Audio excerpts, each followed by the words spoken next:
Rondo community, Summit Hill community, my home, was that this is a place where people are organizing, people are allowing their voices to be heard, they are engaged, they are a part of the decision-making process, and you know, this is not about people being angry, this is about a community saying what I see in the vision for my community, it matters.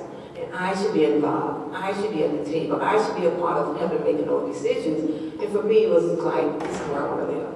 This is a place, this is a community that I want to be a part of. Because to me, anytime you have a group of people who are passionate enough to participate, to be engaged, to be a part of that planning process, it's a place I want to be.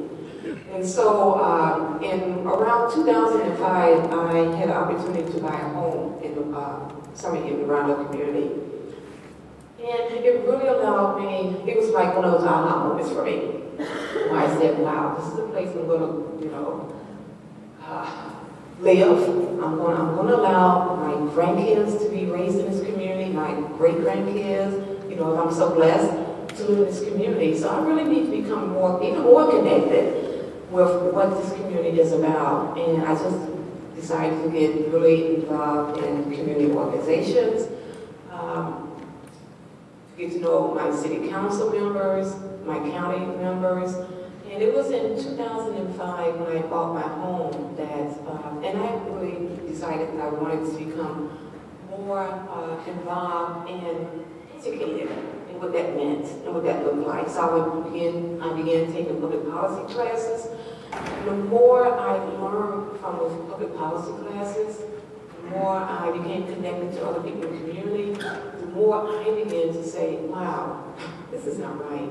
You know, you would think that as an African American who grew up and whose ancestors went through slavery, I would know that not all policies are created fair and equitable. Right? They're not. They never have been. But as a mother, I lived my life, raising my family, and doing the best I could in that role. But as I began to become more engaged in the political process and public policy process, you know, redlining. What do you mean people can't move where they can't live where they want to live? Well, you know, the bank is not going to finance you if you decide to live in a certain community. And so the more I learned, you know, I consistently came back to that this is not right. And in 2005, just a mother, you know, minding her business, you know, wanting to become involved in the community, I decided there was a library on the corner of my block called the Rondo Community Outreach Library. Brand new, they was going to host this grand opening. And great thing, you know, libraries are a good thing. We need more. We need to make sure that they're open. There's resources available for our kids. There's a safe place for them to go when they need to go. And they're learning, they're engaged, they become empowered. So it's a great place, but one thing happened is, I woke up one morning, and there was these signs outside on the curb of the street that says, remove your car, we want to come to and we're going to pave your street. I was like, great, we got this new house that I just bought. They're going to come, they're going to pave the street. It's going to be great. So I went off to work, and when I came back that evening, I noticed that they had only paved half the block, maybe a quarter of the block. And they stopped at the intersection of the Rondo parking lot. I was like, wait a minute, this is not right. This is not fair.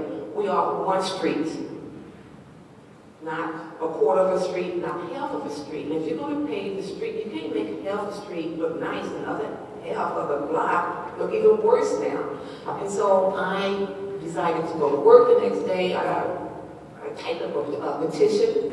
I came home that evening and I just knocked everyone's door in a 2-block radius.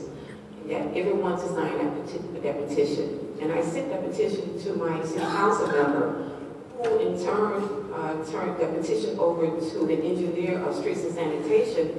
And you know what happened? He responded to me. He responded. I was like, wait a minute, I'm just a citizen, a mother.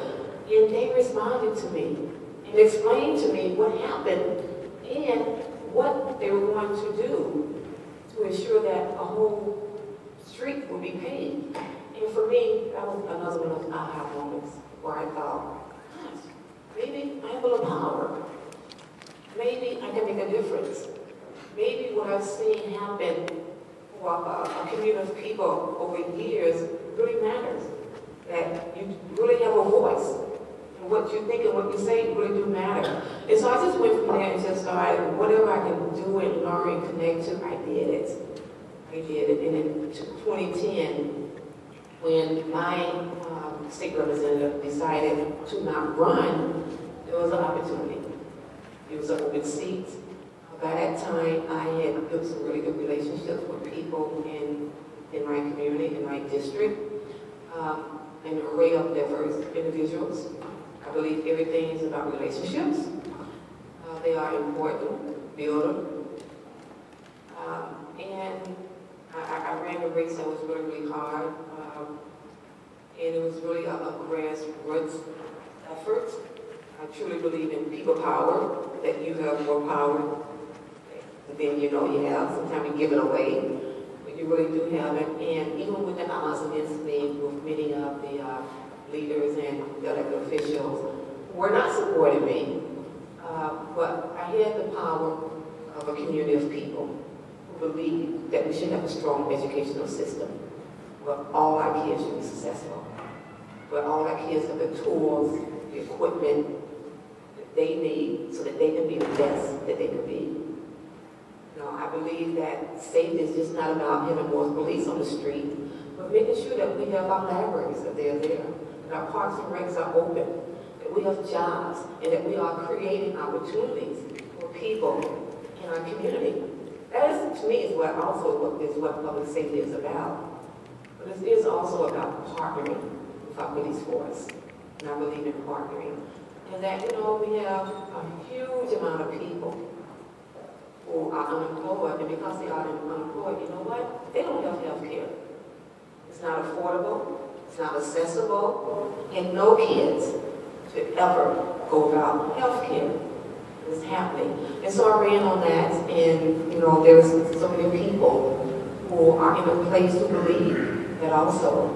And so because of that, because I really engage people in this political process, because I think it's important that we do know that we have a part to play in this political process. And it's just not always about us. It is about you also. And you have a part in this. I was able to win my election, and I'm very, very excited and honored to be representing my district and the voices of the people in my district, and very honored to be getting them involved and engaged in this political process.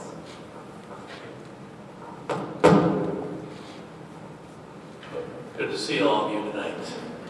Why am I here? I never directed I'd be here. I knocked on more doors than a lot of other people, so that's one reason I'm here. I went to the first caucus in 2008. I've always been opinionated and interested in life, and things, and stuff going on.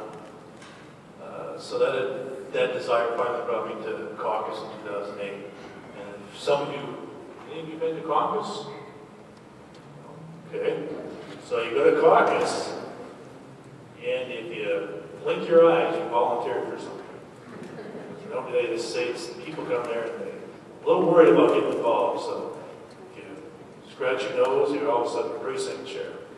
Well, nobody else stood up, so I stood up and said, okay, I'll be precinct chair. And shortly after that, I took it seriously. Like Marina and others, I started knocking on some doors, folks and other delegates. But not long after that, I got involved in the BPOU. Some folks asked me to do that. So they're always looking for volunteers. So if you stand up, raise your hand, scratch your nose, they're going to have you and bring you in. Volunteers are very, very valuable. So I got involved in the BPOU, did some grassroots stuff for them there. I was pretty passionate still. And a couple years later, the last election cycle, I was planning on helping with conventions and caucuses, and then 3 people called me and said, would you consider doing this? And I got physically ill for a couple days, and did a lot of thinking, soul searching. And I also I'll be honest, I did a Google search for my name on the internet, make sure there was nothing out there that was bad. And there wasn't. There's some guy with my name and a different middle initial. He's a porn star, so I made sure people had that distinction. Nonetheless, what I heard on the radio was, and I heard a lot of people talk, and I prayed a lot about it, that we're really blessed here. And I heard some things that people talk. We need folks that, you know, regular people that have kids and dogs. They have to change the brakes in their car, mow their own lawn, you know, hold their own weeds. People that aren't afraid to sometimes say, you know, I don't know, or I'm sorry, I made a mistake. So I make mistakes, and I can say I'm sorry. I'm passionate, so I did. I agreed to do it. And as folks are fond of saying, is that, oops, I won. So some would consider this a blessing. There was a guy at the caucus actually said, he said, well, congratulations. Then he said, and condolences as well. So I still remember that. But that's how I got here. Interested, opinionated, like many of the rest of us and many of you out there. And I just decided to start doing something. And it's surprisingly easy to do it. The game will go to those who come onto the field. And most people don't join us on the field. If you get on the field, you'll get to play. If you work, you'll do it. So if you don't want to win, you don't want to be part of it, you can sit along the sidelines. But if you want to win, you got to get on the field first. So I'm sure what the rest of these panelists believe as well. I said the caucus system in this state is great for me. I think it's great. It is the ultimate in citizen participation. Average people can go there and just all of a sudden become precinct chairs, BPO chairs, CD4 chairs, CD6 chairs, and they can get active. They can have an impact. So if you want to have an impact, you can affect change. Everybody can do it. So I did, and some people would, again, consider this a blessing or a curse, depending on your perspective. But it's a great opportunity, and I'm blessed to be here and have the opportunity to serve the folks in the district. And with that, I will shut up and get on. Thank you. Thank you. So, we have some questions, and we will open it up to audience questions as well. But I'd like to start with, what, in your mind, and I'm going to phrase this differently for our legislators and for Rich, because I think that the answer is going to be a little different from each of them. What are the most important factors to being a lobbyist in a citizen capacity? So, as a citizen, what is the most effective? So, for the legislators, what do you find most effective from the citizens that come to see you? What do they bring that is most impactful to helping you make a change? And I guess, do we want to start with Representative Moran? You want to start? And then maybe we'll go to Rich. Okay, what do I find most impactful? I would say citizens really help guide you. They support you. They encourage you. They motivate you. I would say there's nothing, there could be nothing more, or could be more lonely, you know, to work so hard to get to a place as the Capitol and not see friendly faces, not see people that you recognize who believe in the work you're doing. So for me, they really encourage me, they motivate me, they keep me grounded about what is really important and why I'm there. But they also keep me informed about the issues that are impacting everyday people's lives, you know, their kids' lives.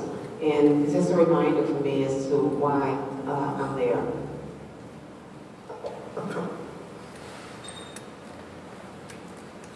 Sure. And then we'll go to Rich, so we can get two different perspectives.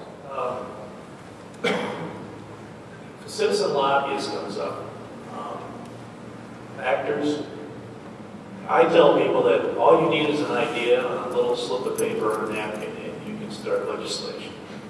But they come up with an idea, And if they're going to have an impact, they have to have a little bit